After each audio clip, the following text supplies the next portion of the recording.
नमस्कार दोस्तों, एडुसाइट के नेटवर्क में आपका स्वागत है। आज के हमारे चर्चा का विषय है भारत की विदेश नीति और इस चर्चा के लिए हमारे साथ मौजूद हैं doctor Rajan Kumar, assistant professor, school of international studies, Jawaharlal Nehru विश्वविद्यालय, नई दिल्ली।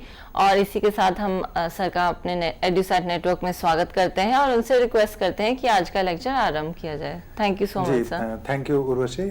आज हमने डिसाइड किया कि हम आज हिंदी में करेंगे।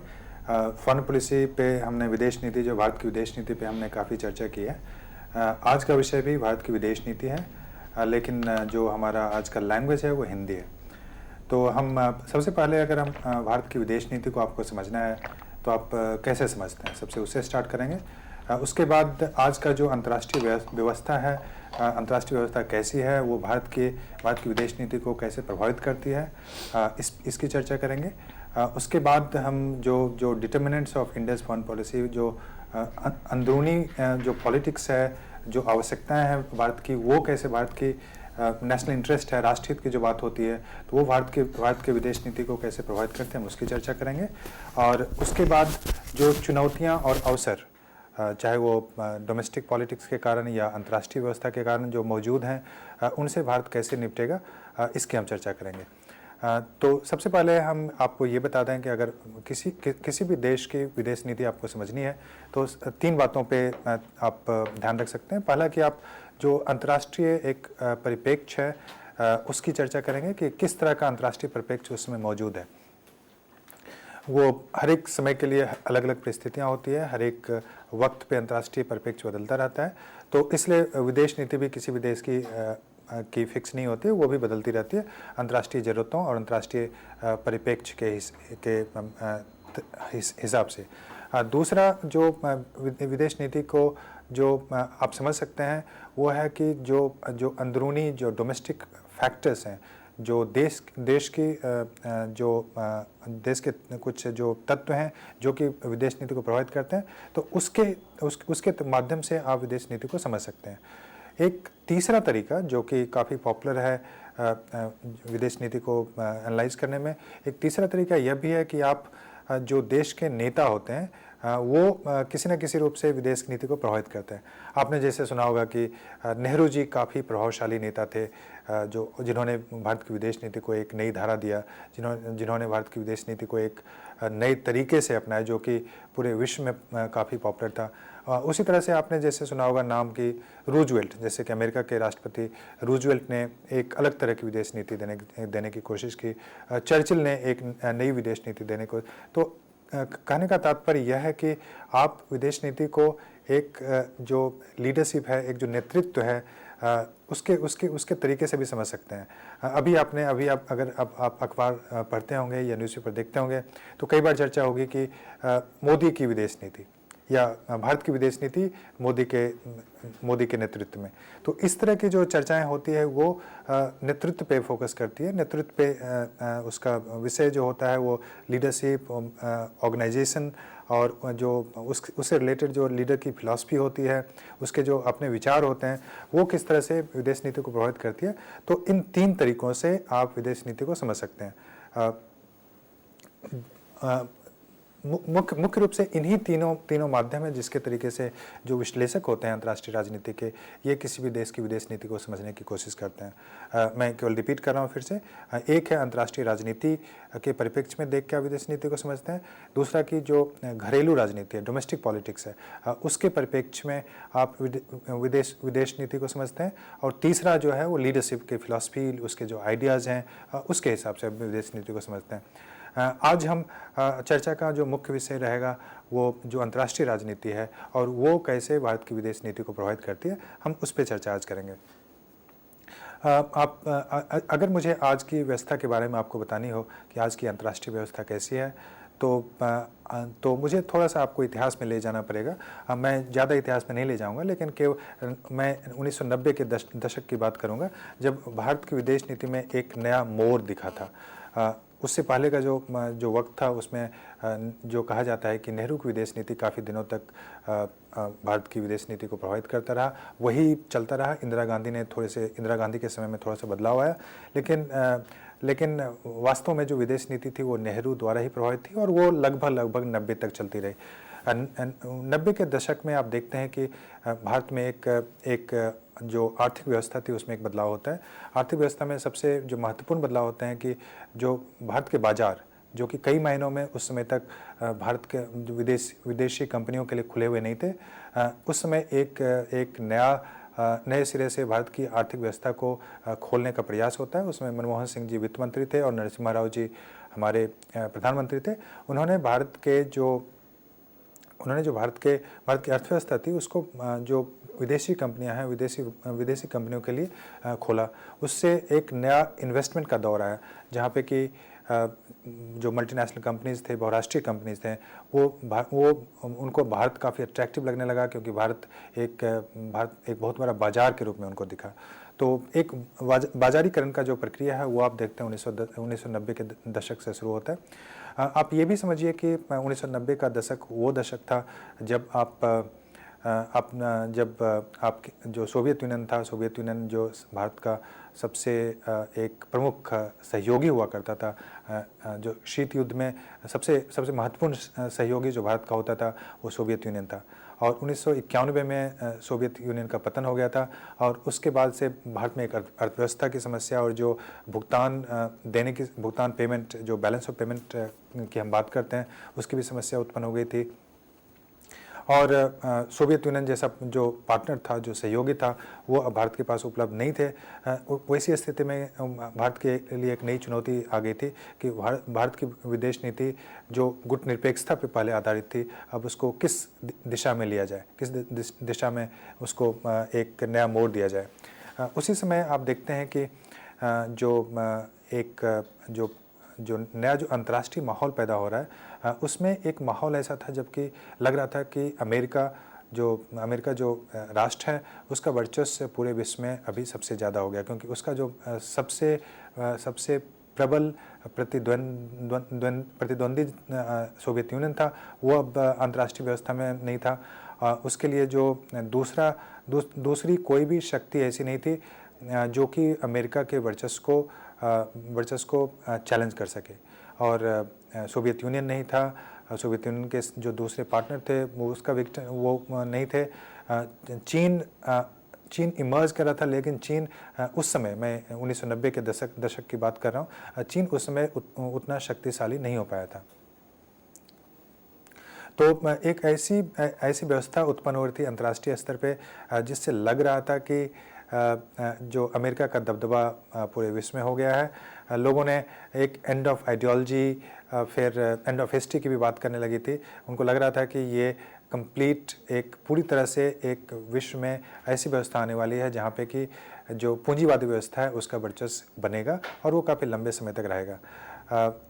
उसी समय ये जो है ये वक्त लगभग 10 साल तक ऐसे ही दिख रहा था और जो भारत की जो नीति है वो धीरे धीरे परिवर्तन होते नज़र आ रहे थे। भारत को लग रहा था कि चूँकि अब सोवियत यूनियन इसके साथ नहीं है, अब उसके पास कोई दूसरा चारा नहीं है। अमेरिका एक अकेली शक्ति ऐसी थी जो कि भारत को आर्थिक रूप से या सामरिक रूप से भी मदद पहुंचा सकती थी। तो हम देखते हैं कि एक भारत की नीति जो है में धीरे धीरे एक बदलाव नज़र आता है 1990 के दशक में।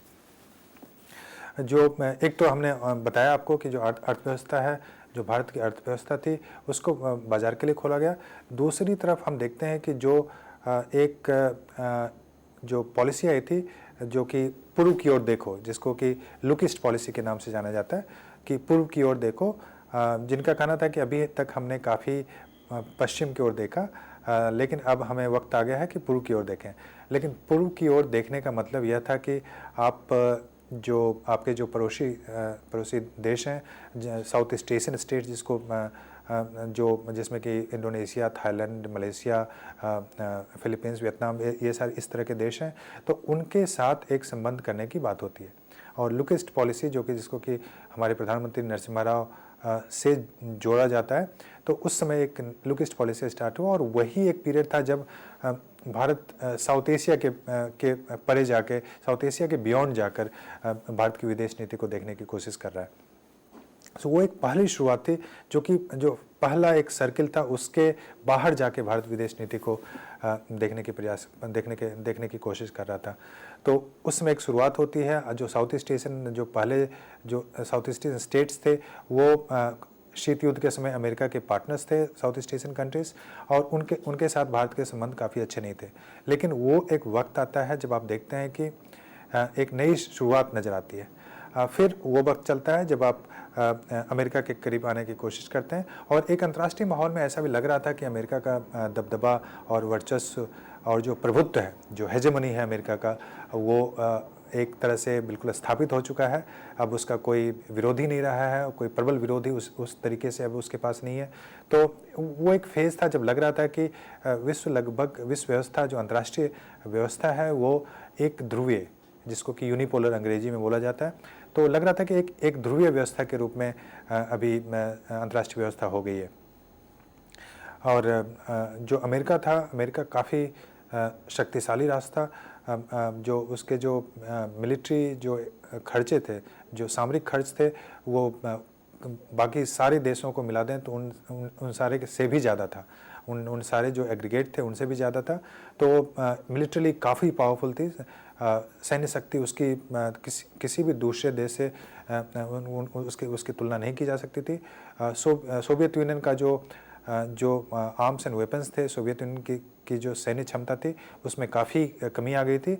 जो रूस, जो कि सोवियत यूनियन के ज़्यादातर जो उसके आर्म्स और वेपन्स और न्यूक्लियर टेक्नोलॉजी थे, उसको इनहेरिट किया था। रूस के पास समस्या ये थी कि रूस की आर्थिक व्यवस्था 90 के दशक में काफ़ी ख़राब थी।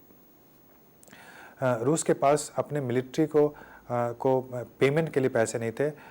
उनके पास जो उनकी न्यूक्लियर टेक्नोलॉजी थी, उसको बरकरार रखने के लिए, उसको बरकरार रखे, इसके लिए उसके पास जो पैसे की ज़रूरत थी, वो रूस के पास नहीं थी।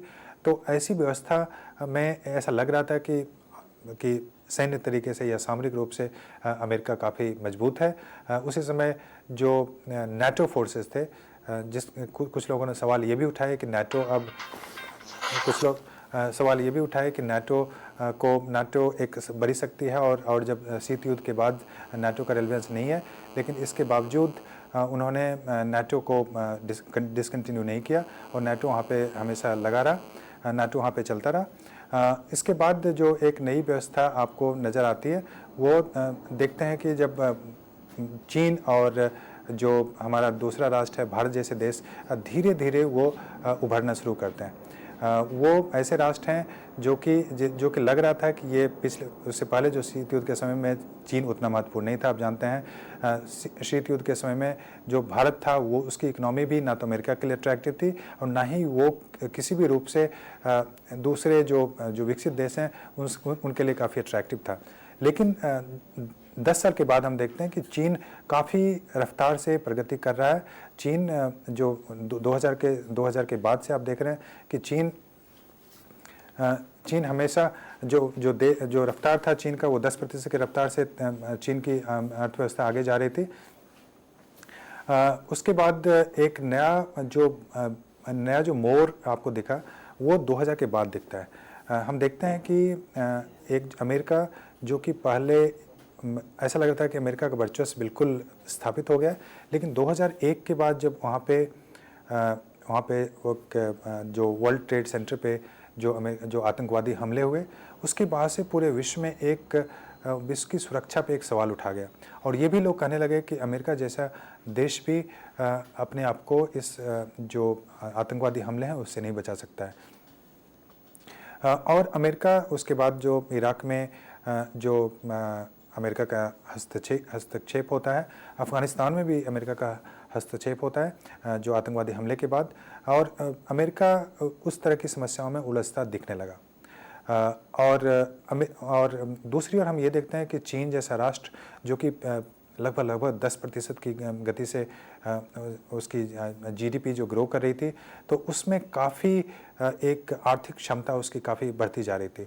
उसी समय 2001 में जिम ओनेल, एक जो गोल्डमैन सैक्स जो कि एक फिनेंशियल इंस्टीट्यूशन है, फिनेंशियल ऑर्गेनाइजेशन है, तो उन्होंने जिम ओनिल जो कि अर्थशास्त्री हैं, ब्रिटिश अर्थशास्त्री हैं, उन्होंने एक अनुमान लगाया कि अगर चीन इसी रफ्तार से चीन का विकास होता रहा, आर्थिक विकास होता रहा, तो बहुत जल्द ही चीन अमेरिका के करीब आ जाएगा।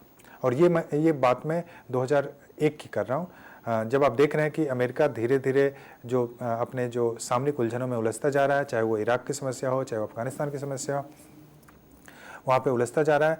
और चीन की स्थिति काफ़ी सुधरती जा रही है। चीन जो कि शायद शीत युद्ध में एक सबॉर्डिनेट पार्टनर के रूप में, पहले सोवियत यूनियन के, बाद में अमेरिका के रूप में एक रीजनल पावर के रूप में था, अब धीरे धीरे चीन की शक्ति में काफ़ी परिवर्तन होता दिख रहा है। और जो वर्ल्ड था वो अब ऐसे दिखने लगा, अभी 10 साल में, केवल 2000 से लेकर 2010 की हम बात करें तो ऐसा लगने लगा कि चीन आर्थिक रूप से अमेरिका के काफ़ी करीब आ जाएगा। और अगर परचेजिंग पावर पैरिटी, जो कि क्रय शक्ति तुलना की हम बात करें, जहाँ पे कि जिसमें कि जो आपकी जो ये तुलना किया जाता है कि आपकी जो करेंसी है, आपका जो रुपया होता है, जैसे भारत में, या चीन का रेनमिनबी होता है, जो करेंसी लोकल करेंसी है, उसकी क्या क्षमता है अंतर्राष्ट्रीय बाजार में, वो कितना, उसको दूसरे जो करेंसी होते हैं उससे तुलना किया जाता है, और उसकी जो क्रय शक्ति है, उसकी खरीदने की क्षमता है अंतर्राष्ट्रीय बाजार में, उससे उसकी तुलना की जाती है।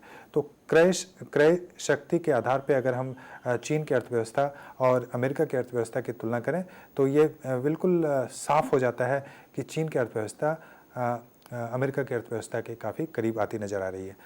चीन के अगर हम जो उनका योगदान है अमेरिकन अर्थव्यवस्था का, जो पूरे विश्व की अर्थव्यवस्था में जो उनका योगदान है, वो लगभग 18% के बराबर माना जाता है। मैं 2012 का आंकड़ा के आधार पे आपको ये बता रहा हूँ। तो उसमें लगभग परचेजिंग पावर पैरिटी या क्रय शक्ति तुलना के आधार पर हम अगर बोलें तो लगभग अमेरिका का योगदान विश्व की अर्थव्यवस्था में लगभग 20% के आसपास है। और अगर हम चीन की बात करें तो चीन का योगदान जो विश्व की अर्थव्यवस्था है उसमें लगभग 16% के आसपास है। तो आप ये समझ सकते हैं कि कैसे जो चीन की अर्थव्यवस्था है, ऐसा लग रहा है कि चीन की अर्थव्यवस्था काफ़ी करीब आ रही है जो अमेरिकन अर्थव्यवस्था उसके। अगर हम भारत की अर्थव्यवस्था की बात करें तो भारत की अर्थव्यवस्था में भी काफ़ी सुधार आए थे, और जो भारत की जीडीपी है वो 2001 से या उससे थोड़े से पहले से और 2007, 8, 9 तक भारत की अर्थव्यवस्था भी काफ़ी तेज़ी से आगे जा रही थी। यहाँ का भी ग्रोथ रेट है वो 8%, 9%, 7%, सो इस तरह से ग्रो कर रहा था। और इसने एक नई तरह से एक जो भारत के बारे में जो विश्व में एक परसेप्शन था उसको काफ़ी बदल दिया। और जो जिम ओनिल ने प्रेडिक्ट किया कि चीन दूसरी अर्थव्यवस्था होगी जल्दी, और 2025 तक जाके चीन अमेरिकी अर्थव्यवस्था के बराबर हो सकता है अगर इस दर से उसका विकास होता रहा। उन्होंने यह भी बताया था कि भारत तीसरी अर्थव्यवस्था के रूप में सामने आएगी अगर भारत का विकास इस ढंग से होता रहा। और हमने देखा कि अगर हम आज भी अगर परचेजिंग पावर पैरिटी या क्रय शक्ति तुलना के आधार पर भारत की अर्थव्यवस्था को देखें तो भारत की अर्थव्यवस्था भी विश्व की तीसरी अर्थव्यवस्था आज के समय पे ये बन गई है। और भारत की अर्थव्यवस्था ने जापान की अर्थव्यवस्था है उससे आगे निकल गई है। जो जर्मनी की अर्थव्यवस्था थी, जर्मनी की अर्थव्यवस्था से भी आगे निकल चुकी है। तो इस तरह से हम देखते हैं कि एक नया बदलाव आता दिख रहा है। और ये जो एक ध्रुवीय व्यवस्था की बात हमने 1990 के दशक में की थी, और ये हमने मान लिया था कि अमेरिका का वर्चस्व वहाँ की अर्थव्यवस्था पे, विश्व की अर्थव्यवस्था पे बिल्कुल सबसे ज़्यादा है, काफ़ी ज़्यादा है। उसके जो सैन्य शक्ति है उसके हिसाब से अमेरिका का वर्चस्व पूरे विश्व में काफ़ी ज़्यादा है। हमने ये भी देखा था कि अमेरिका का वर्चस्व केवल सैन्य या अर्थव्यवस्था के कारण नहीं है, बल्कि वो जो अंतर्राष्ट्रीय जो इंस्टीट्यूशंस हैं, अंतर्राष्ट्रीय संस्थान है, जैसे कि अगर चाहे आप जो यूनाइटेड नेशंस की बात करें, चाहे आप वर्ल्ड ट्रेड ऑर्गेनाइजेशन की बात करें, जिसको कि आप ये, या फिर विश्व बैंक और इंटरनेशनल मॉनेटरी फंड, अंतर्राष्ट्रीय मुद्रा कोष या विश्व बैंक, वर्ल्ड बैंक, इसकी बात करें, तो आप इसमें देखेंगे कि अमेरिका का वर्चस्व इन सारे अंतर्राष्ट्रीय संस्थानों में सबसे ज़्यादा है। तो 1990 के दशक में तो बिल्कुल अमेरिका को चैलेंज करना काफ़ी मुश्किल था, और कोई भी देश इस स्थिति में नहीं था कि अमेरिका को चैलेंज कर पाए। लेकिन धीरे धीरे कम से कम जो आर्थिक व्यवस्था है, जो आर्थिक ध्रुवीकरण था, उसमें हमको बदलाव दिखता आ रहा है।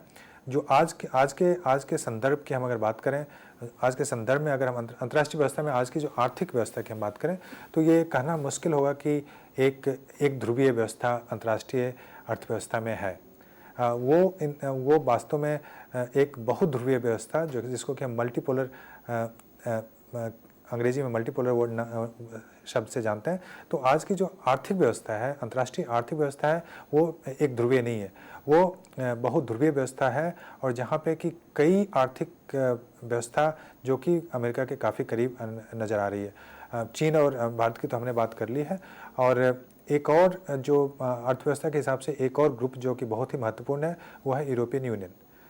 यूरोपियन यूनियन में यूरोप का कोई भी देश आज के समय में उतना महत्वपूर्ण नहीं है, लेकिन जर्मनी को शायद अगर हम छोड़ दें तो जर्मनी अभी भी चौथे या पाँचवें नंबर पे अभी भी उसकी अर्थव्यवस्था आएगी।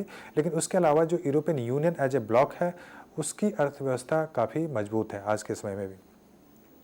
तो आज की जो अर्थव्यवस्था है उसमें हम कई पोल्स दिखते हैं, कई ध्रुव हैं। अमेरिका का ध्रुव है एक, जो चीन और भारत के रूप में जो एशिया में जो इमर्ज करा, जापान भी है वहाँ पे, तो ये अर्थव्यवस्थाएं काफ़ी मजबूत हैं, और यूरोपियन यूनियन भी है, एक ध्रुव के रूप में काम करती है। तो एक बहुत ध्रुवीय आर्थिक व्यवस्था के रूप में आज का समय नज़र आ रहा है। लेकिन जो अंतर्राष्ट्रीय संस्थान है, अंतर्राष्ट्रीय जो इंटरनेशनल इंस्टीट्यूशंस हैं, उसमें अभी भी अमेरिका का दबदबा बरकरार है। हालांकि उसके विरोध में काफ़ी अब आवाज़ उठने लगे हैं। आपने जैसे कि भारत हमेशा अमेरिका के से ये कहता रहा है कि जो सिक्योरिटी काउंसिल यूनाइटेड नेशंस का है, यूनाइटेड नेशंस सिक्योरिटी काउंसिल जो है, उसमें सुधार की ज़रूरत है। अभी भी जो यूनाइटेड नेशंस सिक्योरिटी काउंसिल है, वो वर्ल्ड वॉर 2, जो द्वितीय विश्व युद्ध के बाद की जो अंतर्राष्ट्रीय व्यवस्था थी, उसको एक प्रतिबिंबित करती है, उसको रिफ्लेक्ट करती है।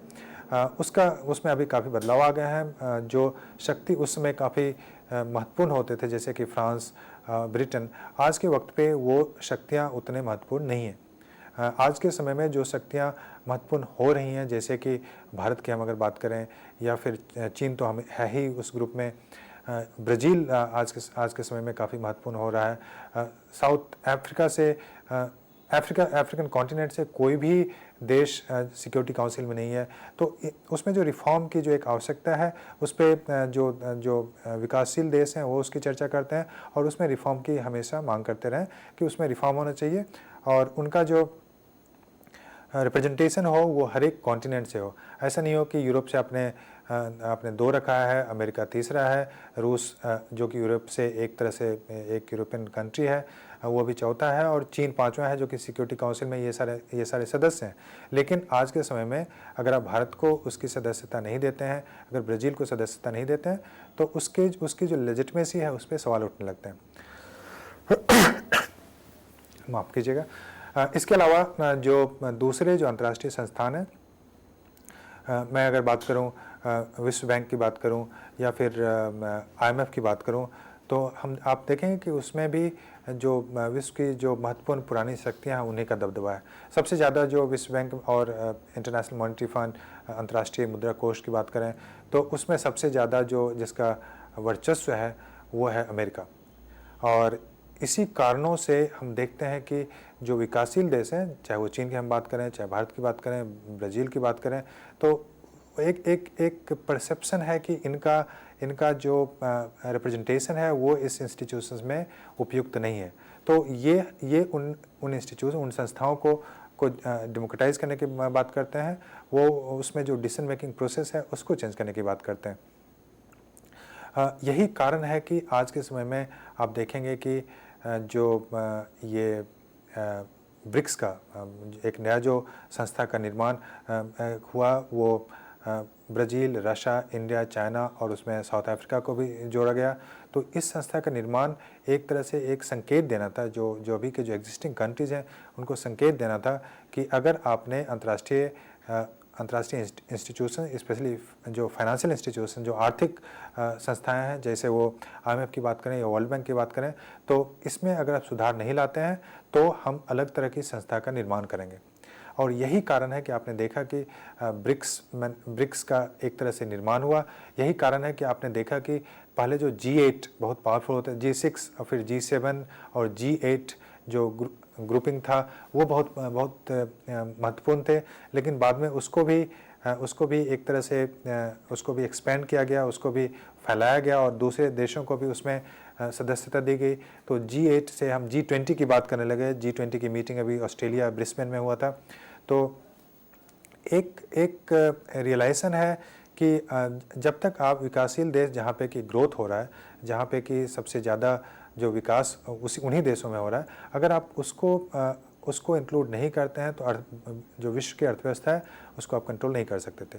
और ये जो परसेप्शन है और भी मजबूत हो गया जब पूरा विश्व एक मंदी के दौर से गुजर रहा था। मंदी का दौर दो वक्त पे आया। एक तो कि 1990 के जो उत्तरार्ध में जो 98-99 का जो समय था, उस समय आप एक मंदी का, विश्व में मंदी, आर्थिक मंदी का दौर दिखा। और दूसरा मंदी एक 2007-8, 2007-8 के समय दिखा, जब अब हमने देखा कि जो अमेरिका में एक आर्थिक मंदी का दौर शुरू हुआ, फिर यूरोप के कई देश उसकी चपेट में आ गए और फिर इसका प्रभाव पूरे विश्व में पड़ने लगा। तो एक जो विकसित देश थे उन्होंने इस चीज़ को एक रियलाइज़ किया कि आपको अगर विश्व की अर्थव्यवस्था को सुनिश्चित करनी है तो उसके लिए जो विकासशील देश हैं उनको अपने दायरे में लाना पड़ेगा, उनको एक जो डिसीजन मेकिंग बॉडीज़ है उसमें इंक्लूड करना पड़ेगा। और यही कारण है कि आप देखते हैं कि जो G20 है उसमें भारत, टर्की, अर्जेंटीना, ब्राज़ील, इस तरह के जो विकासशील देश हैं उनको उसमें इंक्लूड किया गया। और यही कारण है कि जो भारत और चीन जैसे देश जिनका की रिप्रेजेंटेशन या वोटिंग राइट IMF में काफ़ी कम है, पूरे ब्रिक्स कंट्री का जो वोटिंग राइट है वो अमेरिका से कम है।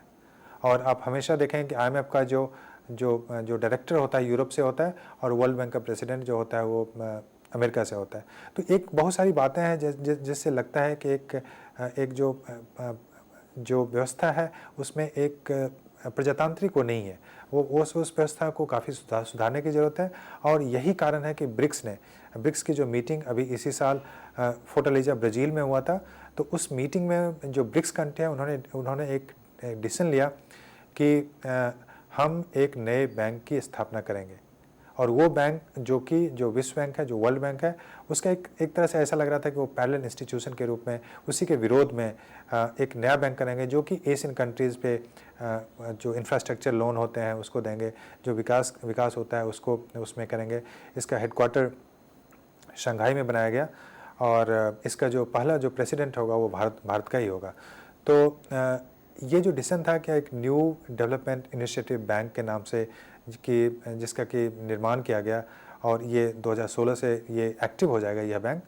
तो ये एक तरह से एक संकेत देना था कि आप या तो IMF या वर्ल्ड बैंक जो हैं उनमें सुधार लाइए, उसमें जो डेवलपिंग कंट्री हैं उनके जो वोटिंग शक्तियां हैं, वोटिंग अधिकार हैं, उसको उसमें बढ़ाइए, नहीं तो हम नए बैंक की स्थापना कर सकते हैं।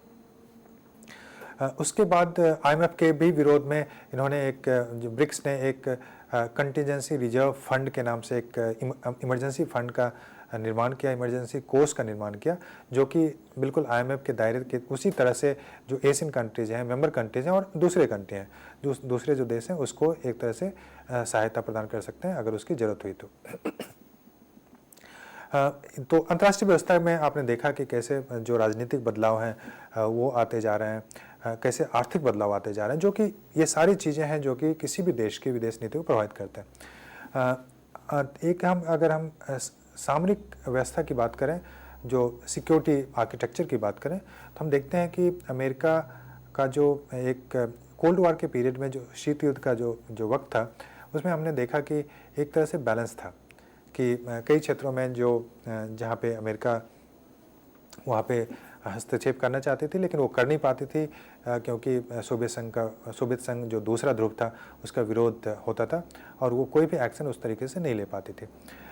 लेकिन अभी का जो वक्त हुआ, जो कि शीत युद्ध के बाद का जो वक्त आया, उसमें हमने देखा कि अमेरिका, चाहे वो कोसोवो का हो, चाहे वो सर्बिया की बात हो, तो अमेरिका ने बिल्कुल 90 के दशक में बिना किसी से बिना यूनाइटेड नेशंस के परमिशन के, बिना उसकी अनुमति के या उसमें बिना बिल को लाए हुए इन देशों में हस्तक्षेप किए।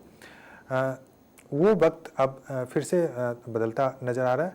अभी आप देखेंगे तो जो अमेरिका का हस्तक्षेप इराक में हुआ था 2001 में, और या उससे पहला और दूसरा, पहला 1951 में, बाद में 2001 में, उस समय इराक में उसका हस्तक्षेप हुआ, वो भी यूएन से सैंक्शन नहीं था, वो भी यूएन की अनुमति के बिना हुआ था एक तरह से। अफ़गानिस्तान में हमने देखा, अफ़गानिस्तान में भी हस्तक्षेप हुआ, लेकिन उसके बावजूद जो वहाँ पे जो अमेरिका का जो वर्चस्व स्थापित हो सकता था, शायद वो नहीं हो पाया। और आज के समय में हम अफ़गानिस्तान की बात करें तो एक वहाँ पे अभी तालिबान जो शक्ति है, तालिबान काफ़ी अभी भी पावरफुल है। हालांकि अमेरिका ने इराक से सद्दाम हुसैन को वहाँ से हटाने में सफल हुआ। अफ़गानिस्तान से ओसामा बिन लादेन को पाकिस्तान से उन्होंने कैप्चर किया और उसको एलिमिनेट करने में सफल हुए। लेकिन जो वहाँ पे व्यवस्था थी, वहाँ की व्यवस्था में कोई महत्वपूर्ण बदलाव नहीं आए, वहाँ पे शांति भी स्थापित नहीं हो पाया। अफ़गानिस्तान अभी भी उतना ही अशांत है, शायद ज़्यादा अशांत है जितना कि पहले था। तालिबान अभी भी वहाँ पे काफ़ी शक्तिशाली हैं और वो पाकिस्तान और जो साउथ एशिया की राजनीति है उसको प्रभावित कर सकते हैं। हम अगर इराक की बात करें तो इराक से अमेरिकन फोर्सेस का विड्रॉल हो गया है ज़्यादातर, और अभी भी वो प्रोसेस चल रहा है, लेकिन अमेरिका का प्रभाव वहाँ पे घटता दिख रहा है। अभी आपने सुना होगा कि एक जो वहाँ पे जो एक उग्रवादी जो शक्ति है, उग्रवादी जो रिबेल ग्रुप है, जिसका कि नाम इस्लामिक स्टेट ऑफ सीरिया और इराक के नाम से जाना जाता है, ISIS के नाम से शॉर्ट फॉर्म उसका जो इस रूप में जाना जाता है। तो अभी वेस्ट एशिया में माहौल यह है कि ISIS काफ़ी शक्तिशाली हो गया है और वो एक इस्लामिक व्यवस्था कायम करना चाहती है पूरे वेस्ट एशिया में। जो पश्चिम एशिया की हम बात करें तो वहाँ पे पूरे पश्चिम एशिया में एक इस्लामिक व्यवस्था कायम करना चाहते हैं, जहाँ पे कि वो इराक, सीरिया और जो पड़ोसी देश हैं, कुछ जो टर्की के पार्ट हैं, उन सबको इंक्लूड करना चाहते हैं और एक नए इस्लामिक देश की वो कल्पना करते हैं। तो वहाँ पे अमेरिका की फोर्सेस नहीं है या काफ़ी कम है अभी इराक में, और वहाँ पे फिर से अमेरिका वहाँ पे अपने ग्राउंड फोर्सेस को उतारना नहीं चाहती है, क्योंकि अमेरिका डरी हुई है उस बात से। और अभी सिचुएशन काफ़ी वहाँ पे भयावह बना हुआ है, सिचुएशन अमेरिका के कंट्रोल के बाहर है, अमेरिका उन पे नियंत्रण नहीं कर पा रही है। और सीरिया जहाँ पे कि अमेरिका और जो पश्चिमी देश थे वो चाहते थे कि वहाँ का जो रेजीम है, असाद का जो रेजीम है, उसको बदला जाए, लेकिन उसमें भी वो सफल नहीं हुए और उसमें रूस ने विरोध किया ये रेजीम चेंज के लिए, उसमें चीन ने भी जो पश्चिमी देश हैं उनको विरोध किया। और असाद एक सेकुलर कंट्री था, सेकुलर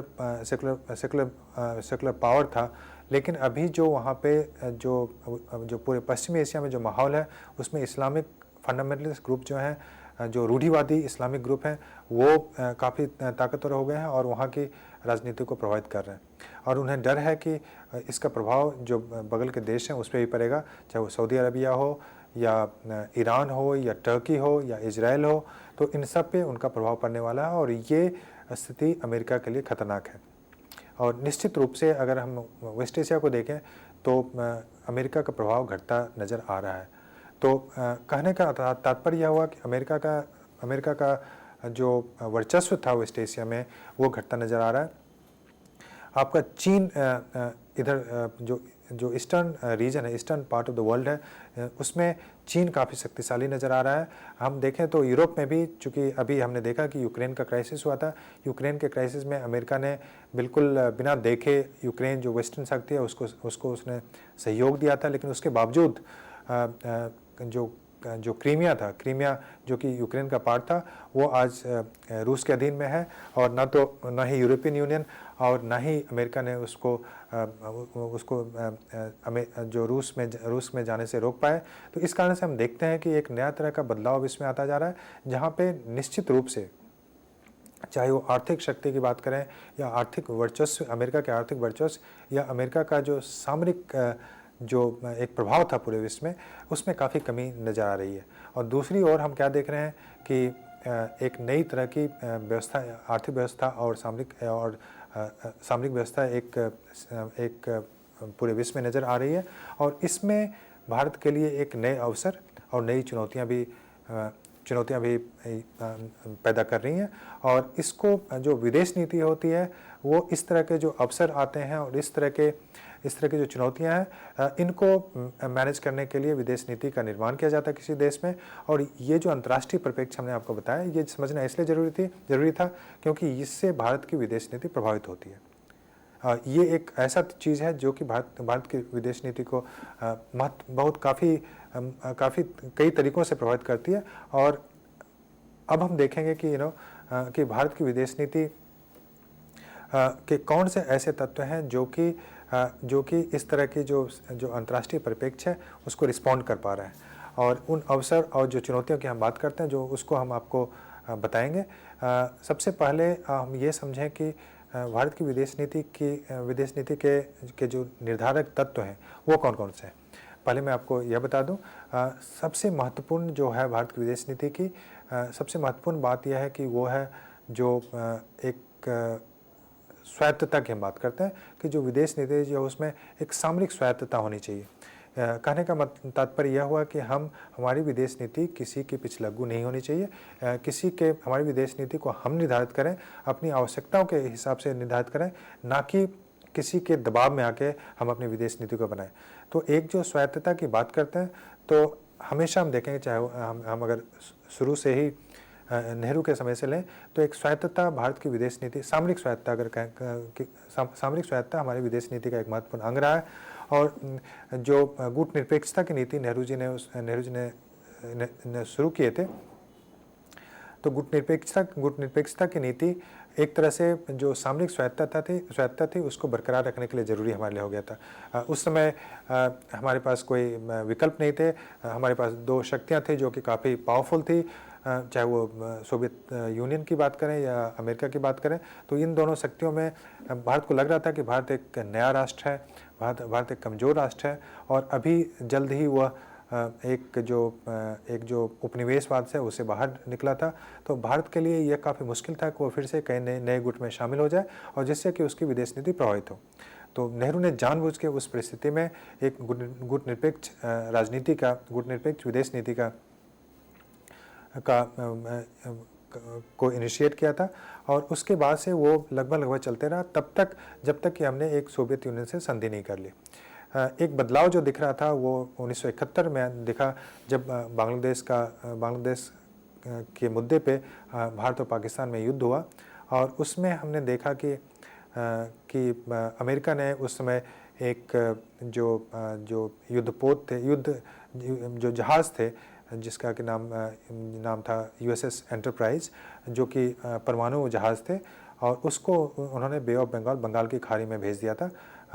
और वो ऐसी स्थिति हो गई थी जिसमें कि भारत भी डर गया था और लोग काफ़ी परेशान हो गए थे कि अमेरिका ने बंगाल की खाड़ी में पाकिस्तान के सपोर्ट में USS एंटरप्राइज जो कि जहाज़ था, जो परमाणु जहाज़ थे, उसको उसमें भेजा।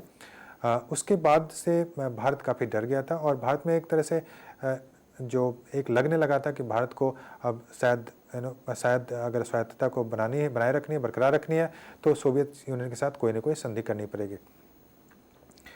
उसके बाद हम देखते हैं एक भारत और सोवियत यूनियन में एक संधि होती है जो कि सोवियत यूनियन भारत मैत्री संबंध के नाम से एक friendship treaty, Soviet union India friendship treaty के नाम से जाना जाता है। उसमें एक क्लॉज भी था जिसमें कि कहा जाता था कि अगर भारत पे कोई भी इस तरह के आक्रमण होता है तो सोवियत यूनियन भारत को सहयोग देगा। तो उसके बाद से एक तरह से बदलाव भारत की विदेश नीति में आती है और ऐसा लगता है कि भारत की विदेश नीति में एक झुकाव आ गया है जब वो सोवियत यूनियन के साथ जाने के लिए तैयार था। और यही नहीं, फिर जब सोवियत यूनियन का अफ़गानिस्तान में हस्तक्षेप हुआ सोवियत यूनियन का 79 में, तो उसमें भी भारत ने फिर उसका विरोध नहीं किया था। तो जो विदेशी विश्लेषक थे उन्होंने ये बताया, वो बताया कि भारत की विदेश नीति निरपेक्ष नहीं रही है, गुटनिरपेक्ष नहीं है, वो एक गुट को सपोर्ट कर रही है। वो 1971 की संधि या फिर 1979 का जो अमेरिका जो सोवियत यूनियन का हस्तक्षेप था और उसमें भारत का चुप रहना, उससे वो इस चीज़ को दर्शाता है कि भारत की विदेश नीति गुटनिरपेक्ष नहीं थी। लेकिन ये शायद भारत की मजबूरी भी थी, क्योंकि गुटनिरपेक्ष रहना भी भारत के लिए मुश्किल था। और चूंकि अमेरिका हमेशा पाकिस्तान को सपोर्ट कर रहा था, चाहे वो कश्मीर के मुद्दे पे हो या उसको मिलिट्री जो सप्लाई की बात हो, चाहे वो वहाँ पे एयरक्राफ्ट देने की बात हो, या उसको जो मिलिट्री सपोर्ट देने की बात हो, या आर्म्स एंड वेपन्स की बात हो। और एक अलायंस भी उस वक्त में इमर्ज कर रहा था, जिसमें कि चीन, पाकिस्तान और अमेरिका तीनों एक साथ हो रहे थे, और भारत के पास उसमें कोई ज़्यादा विकल्प नहीं रह गया था। तो उसी समय हम देखते हैं कि एक झुकाव आ रहा था, और वो झुकाव वो झुकाव सोवियत यूनियन की ओर था। उसके बावजूद भी एक जो स्वायत्तता की बात होती है, तो भारत ने मोटा मोटी तौर पे अगर हम कहें तो भारत ने अपनी विदेश नीति को स्वायत्त रखने की कोशिश की है, और वो किसी भी एक दल से एक अलायंस पार्टनर के रूप में कभी भी नहीं जुड़ा है।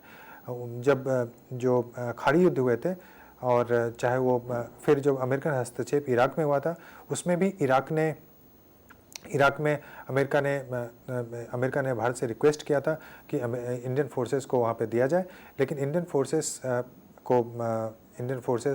भारत ने इंडियन फोर्सेस को इराक में नहीं भेजा, और अमेरिका का एक पार्टनर जो सहयोगी होना था उसको मना कर दिया। इस कारण से हम देखते हैं कि एक गुट को भारत ने कभी भी ज्वाइन नहीं किया है, और एक तरह से गुटनिरपेक्ष रहने की कोशिश अभी भी की है। और उसका कारण यह है कि भारत को ये लगता है कि कई जगहों पे भारत के जो इंटरेस्ट हैं और जो अमेरिका के इंटरेस्ट हैं वो काफ़ी अलग अलग हैं, और वो कई जगह पे एक साथ नहीं है। इन कारणों से भारत अमेरिका के साथ कई संधियां तो करता है, जो सामरिक संधि भी कई हुए हैं, लेकिन कभी भी अमेरिका का एक पार्टनर के रूप में नहीं बना है। और ना ही सोवियत यूनियन का पार्टनर पहले बना था, ना ही रूस के साथ हर एक बात पे रूस के साथ है। और अभी का जो संदर्भ है, उसमें हम देखते हैं कि भारत का जो दुविधा है वो चीन और अमेरिका को लेकर है। चूँकि चीन काफ़ी शक्तिशाली राष्ट्र के रूप में इमर्ज किया है, और चीन के पास जो एक पॉलिसी है कि जो अंतर्राष्ट्रीय राजनीति में एक पॉलिसी होती है कि एक जो देश है वो दूसरे देश को संतुलित करने की कोशिश करता है। तो इसमें हम देखते हैं कि अमेरिका और चीन में एक तरह से दोनों एक दूसरे को ये क्षेत्र है, जो एशिया का क्षेत्र है, उसमें एक नया एक दूसरे को बैलेंस करने की कोशिश करते हैं, एक दूसरे को कंटेन करने की कोशिश करते हैं। अब भारत के साथ अब समस्या यह है कि वो अमेरिका के साथ एक अलायंस बनाए चीन के विरुद्ध में, या फिर चीन के साथ अलायंस बनाए वो अमेरिका के विरुद्ध में। ये भारत की विदेश नीति की सबसे जो दुविधा है, और यह भी दर्शाता है कि कैसे आज का अंतर्राष्ट्रीय परिप्रेक्ष्य होता है वो कैसे विदेश नीति को प्रभावित करती है। तो एक जो सबसे बड़ी चुनौती है अभी भारत के सामने, वो चुनौती यह है कि वो किसके साथ जाए, वो चीन के साथ संधि करे या फिर या अमेरिका के साथ संधि करे। दिक्कत यह है कि चीन के साथ भारत के संबंध अच्छे नहीं रहे हैं। हालांकि 1962 के बाद मैं ये बता दूं कि कोई भी दूसरा युद्ध नहीं हुआ है, कोई भी एक उस ढंग से फायरिंग नहीं हुई है। कुछ जो बॉर्डर इश्यूज हैं उसमें टेंशन बना रहता है, लेकिन कभी भी भारत और चीन के बीच में 1962 के बाद में युद्ध नहीं हुए। लेकिन 1962 का जो युद्ध था, जिसमें उसने भारत की मानसिकता को प्रभावित किया है, और भारत और चीन दोनों एक दूसरे को शक की दृष्टि से देखते हैं। अभी जो माहौल है वो यह है कि भारत और चीन के जो संबंध है, भारत और चीन के संबंध आर्थिक रूप से काफ़ी मजबूत हुए हैं, जिसमें कि आप देखें कि 1912 के दशक में या 1911 का वर्ष देखें तो उसमें चीन जो भारत का सबसे बड़ा एक ट्रेडिंग पार्टनर था, व्यापार का सबसे बड़ा सहयोगी चीन ही था। उसमें जो दोनों देशों के बीच में जो ट्रेड था वो लगभग 80 बिलियन डॉलर तक चले गए थे, और अमेरिका दूसरे स्थान पे था। लेकिन जो आर्थिक जो ट्रेड हो रहे थे वो जो बॉर्डर पे, जो सीमा पे जो टेंशन हो रहे थे, उसको कम करने में सफल नहीं हुए। भारत और चीन दोनों अपने जो सीमा विवाद है उसको सुलझाने की कोशिश कर रहे हैं, लेकिन इसमें बहुत प्रोग्रेस अभी भी नहीं दिख रहा है। 17 राउंड तक ये दोनों बातचीत कर चुके हैं, लेकिन अभी भी किसी सल्यूशन पे वो नहीं पहुंच पाए।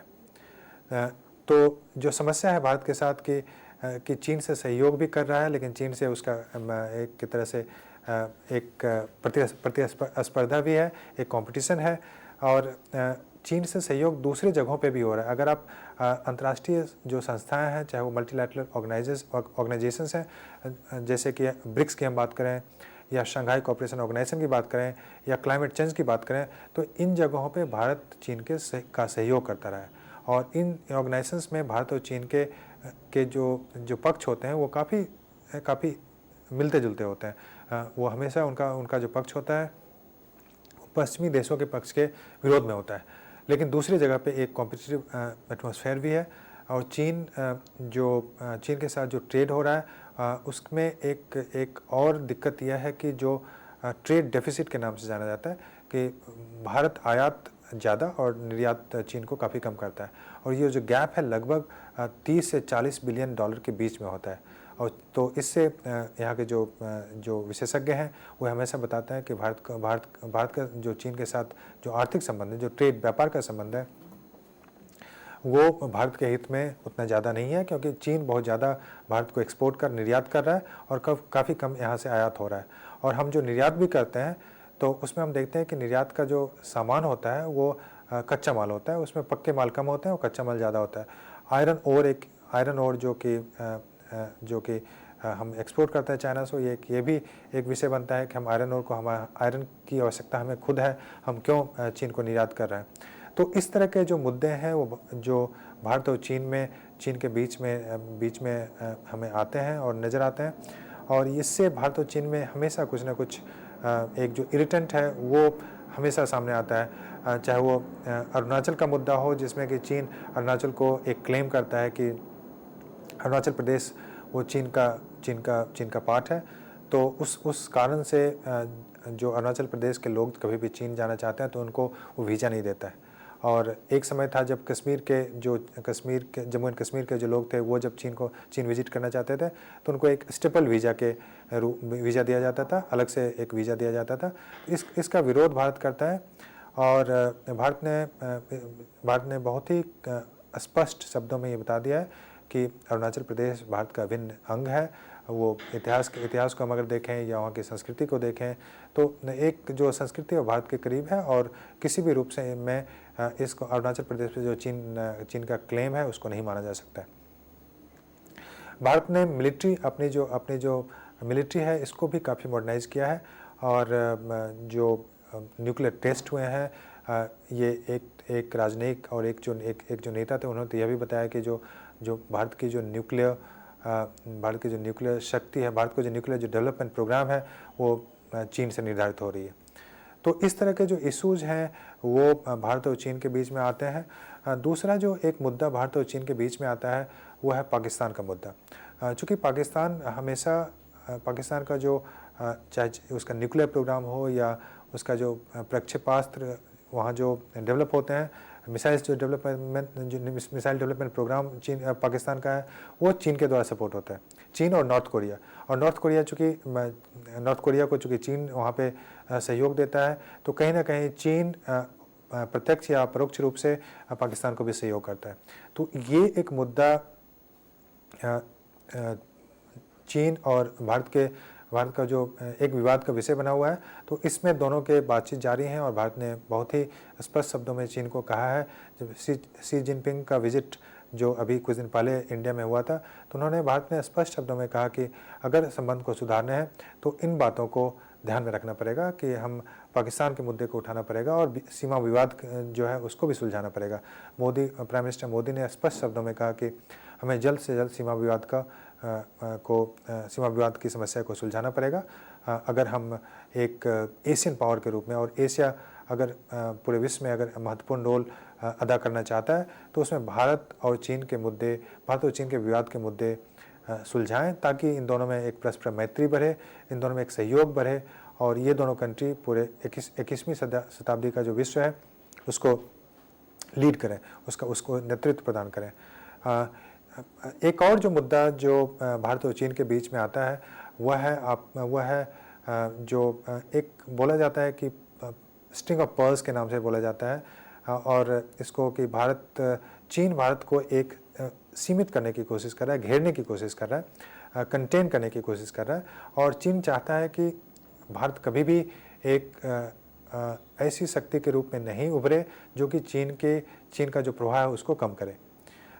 चीन भारत को एक दक्षिणी एशियाई शक्ति के रूप में सीमित रखने की कोशिश कर रहा है, और इसके उदाहरण दिए जाते हैं कि जो चितगांव जो एक प्रदेश है बांग्लादेश में, वहाँ पे उसके पोर्ट बनाने की कोशिश की है, उसने पोर्ट को सहयोग दिया है। वो फिर श्रीलंका में जो हम्बनटोटा एक जो पोर्ट है उसको उसने सहयोग दिया है, उसमें उसके इंफ्रास्ट्रक्चर डेवलपमेंट करने में, वहाँ पे वो पोर्ट नया डेवलप कर रहा है। फिर ये भी कहा जाता है कि पाकिस्तान का ग्वादर जो बंदरगाह है उसको भी चीन सहयोग दे रहा है, और इन कारणों से चीन भारत को एक तरह से सीमित करने की कोशिश कर रहा है।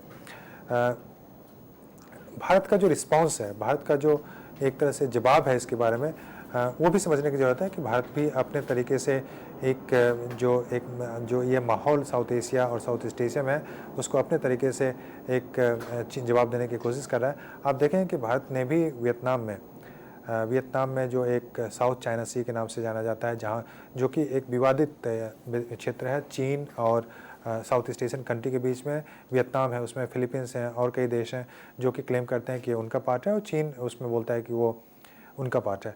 और वहाँ पे एनर्जी रिसोर्सेस हैं, वहाँ पे हाइड्रोकार्बन रिसोर्सेस हैं, और वहाँ पे अभी भारत ने वियतनाम के साथ संधि की है कि भारत वहाँ पे जो खनिज हैं या जो तेल और गैस हैं उसको एक्सप्लोर करेगा। और वहाँ पे संधि जो हुई है इसको चीन विरोध करता है। चीन का मानना है कि ये संधि नहीं होनी चाहिए, क्योंकि साउथ चाइना सी जो है चाइना का पार्ट है, और इन कारणों से चाइना विरोध करता है। और भारत दूसरी ओर से भी एक जियोपॉलिटिकल जो एक तरह से गेम है उसको दूसरे ढंग से भी खेलने की कोशिश कर रहा है। आप देखेंगे कि चीन को भी ये डर है कि अगर हम भारत को ज़्यादा किनारा करते हैं तो भारत अमेरिका, ऑस्ट्रेलिया, जापान जैसे शक्तियों के से समझौता कर सकता है। अभी आप देखेंगे कि अगर प्राइम मिनिस्टर मोदी के विजिट को आप देखेंगे तो उनकी जो यात्रा अमेरिका में हुई, फिर उससे पहले जापान में हुई थी, उससे पहले ऑस्ट्रेलिया में हुई थी, तो एक जो बातचीत चल रही है कि एक ट्राइलेटरल मीटिंग हो, ट्राइलेटरल मिलिट्री एक्सरसाइज हो, जिसमें कि जो डेमोक्रेसीज हैं भारत, अमेरिका, जापान और ऑस्ट्रेलिया, तो ये चारों देश एक साथ आ जाए, और इस तरह का अगर कोई भी समझौता होता है तो ये चीन को लगेगा कि भारत चीन को एक कंटेन करने की कोशिश कर रहा है, या अमेरिका चीन को कंटेन करने की कोशिश कर रहा है। अभी जो जापान में यात्रा हुआ था हमारे प्रधानमंत्री मोदी जी का, तो जापान में कई डील साइन हुए। जापान ने प्रॉमिस किया कि वो $35 बिलियन भारत में निवेश करेगा। और उसके बाद ऑस्ट्रेलिया में जो समझौता हुआ है, अभी जो ब्रिस्बेन जो G20 मीटिंग के लिए प्राइम मिनिस्टर मोदी ऑस्ट्रेलिया में गए थे, तो उसमें भी एक समझौता हुआ है कि यूरेनियम का सप्लाई ऑस्ट्रेलिया, जो कि पहले नहीं करती थी और नहीं करना चाहती थी, तो यूरेनियम का सप्लाई ऑस्ट्रेलिया भारत को करेगा, जो कि यहाँ पे जो न्यूक्लियर रिएक्टर्स हैं एनर्जी के लिए या दूसरे काम से उसका प्रयोग होता है, तो उसमें काफ़ी सहयोग करेगा। तो ऑस्ट्रेलिया से भी भारत के संबंध अच्छे बनते जा रहे हैं, जापान से भी अच्छे संबंध बनते जा रहे हैं, और भारत और अमेरिका के बीच में एक मलाबार एक्सरसाइजेस के नाम से जाना जाता है। ये एक नौसेना का जो ये एक्सरसाइज होता है, जिसमें कि दो कंट्री भारत और अमेरिका करते आए हैं, उसका नाम है मलाबार नौसेना एक्सरसाइज। उसमें ऑस्ट्रेलिया भी उसको ज्वाइन करना चाहता है और उसमें जापान भी ज्वाइन करना चाहता है। अगर ये दोनों इसको ज्वाइन करेंगे तो ये चीन इसको बिल्कुल पसंद नहीं करेगा, और चीन को लगेगा कि ये चारों देश मिलकर चीन को एक तरह से कंटेन करने की कोशिश कर रहे हैं। और चीन का व्यापार सबसे ज़्यादा जो होता है वो इसी इंडियन ओशन क्षेत्र से होता है, क्योंकि चीन चाहे वो निर्यात की बात करें या उसके जो गैस और ऑयल का जो इंपोर्ट होता है वो इसी रास्ते, इंडियन ओशन के रास्ते से होता है। और यहाँ पे भारत का प्रभाव चीन की तुलना में काफ़ी ज़्यादा है। और चीन को डर लगता है कि अगर चीन भारत की नौसेना काफ़ी शक्तिशाली हो जाए या भारत का जो इन्फ्लुएंस इंडियन ओशन रीजन में बढ़े, तो ये चीन के लिए खतरे की स्थिति पैदा कर सकता है। और इसलिए आपने सुना होगा कि अभी चीन वहाँ पे मैरीटाइम सिल्क रोड के नाम से, जो कि चाहे वो बांग्लादेश से लेके बांग्लादेश, श्रीलंका और फिर जो पाकिस्तान में जो इंडियन ओशन रीजन में पोर्ट बनाने की कोशिश कर रहा है, तो उनका मानना है कि मैरीटाइम सिल्क रोड का निर्माण करेगा, जिससे कि सारे देशों को फ़ायदा होगा। हालांकि इसके जो आर्थिक कारण तो हैं ही, ट्रेड एक महत्वपूर्ण कारण है, लेकिन इसके सामरिक कारण भी हैं, इसके सिक्योरिटी रीजन्स भी हैं। इसी कारण से दोनों भारत भी और चीन दोनों इस क्षेत्र में अपने अपने जो प्रभाव है उसको बढ़ाने की कोशिश कर रहे हैं। आज का दिन, चूँकि इस बात पे आपको समझना पड़ेगा कि हमने अंतर्राष्ट्रीय राजनीति की बात की, तो एक दूसरा जो पहलू है अंतर्राष्ट्रीय राजनीति में वो है कि जो रीजनल सिक्योरिटी आर्किटेक्चर होता है, जो कि क्षेत्रीय राजनीति होती है, वो भी कैसे प्रभावित करता है आपको। उसमें मैं साउथ एशिया की बात करना चाहूँगा। क्या हमने बताया आपको कि जो अफगानिस्तान का इलाका है या पाकिस्तान का इलाका है, वो अगर वहाँ पे अमेरिकन फोर्सेस वहाँ से विड्रॉ होते हैं तो वो भारत को प्रभावित करेगा, क्योंकि अभी भी जो तालिबान है उनका कब्जा अफगानिस्तान में काफ़ी ज़्यादा है। वहाँ की पॉलिटिक्स अभी तालिबान कंट्रोल करते हैं, तालिबान नियंत्रित करते हैं। अमेरिका ने तो उनको एक विभाजित करने की भी कोशिश की, एक यह कहा कि एक गुड तालिबान है और बैड तालिबान है, और अमेरिका गुड तालिबान है उनसे संधि करेगा और जो बैड तालिबान है उनसे संधि नहीं करेगा। भारत इसको बिल्कुल भी नहीं मानता है, और भारत इस चीज़ को मानता है कि तालिबान एक फंडामेंटलिस्ट फोर्सेस है, उनके साथ कोई भी समझौता नहीं होनी चाहिए। और भारत का इन्वेस्टमेंट अफगानिस्तान में $2 बिलियन से ज़्यादा हो चुका है, और यह महत्वपूर्ण है कि वहाँ पे अफगानिस्तान में एक तरह से अस्थिरता वहाँ की राजनीति में रहे, ताकि वहाँ के जो फंडामेंटलिस्ट फोर्सेस हैं, तालिबानी या अलकायदा या लश्कर तैयबा, जो कि भारत में आतंकवादी हमला करते रहे हैं, वो चाहे वो पाकिस्तान से आता हो या अफगानिस्तान से आता हो, तो उससे एक भारत की सुरक्षा की स्थिति कमज़ोर होती है। और भारत चाहेगा कि वहाँ पे स्टेबिलिटी आए, डेमोक्रेसी आए और वहाँ का डेवलपमेंट हो, ताकि वहाँ पे इस तरह के जो फोर्सेस हैं वो कम हो, उन पे कंट्रोल किया जा सके। इसके साथ आज इस बात पे मैं ख़त्म करना चाहूँगा कि आज का दिन वो है जब हमारे प्रधानमंत्री मोदी काठमांडू गए हुए हैं, और वहाँ पे वो सार्क में पार्टिसिपेट करने के लिए गए हुए हैं। और हमें ज़रूरी है कि सार्क को, जो एक रीजनल साउथ एशियन ऑर्गेनाइजेशन है, उसको मजबूत किया जाए, और सार्क की मजबूत से ही भारत और पूरे साउथ एशियन रीजन को फ़ायदा होगा। बाकी चर्चा हम बाद में करेंगे। मैं इसके साथ आज की जो चर्चा यहीं पे ख़त्म करूँगा। शुक्रिया, बहुत बहुत शुक्रिया सर, हमारे साथ जुड़ने के लिए, हमारे एडुसर्च स्टूडियो में आने के लिए, और स्पेशली इस लेक्चर के लिए। तो दोस्तों, इसी के साथ हम आपसे आगे लेंगे और हम आपसे फिर मिलते रहेंगे और इसी तरह के वंडरफुल लेक्चर्स के साथ। Thank you so much for watching. Have a great day.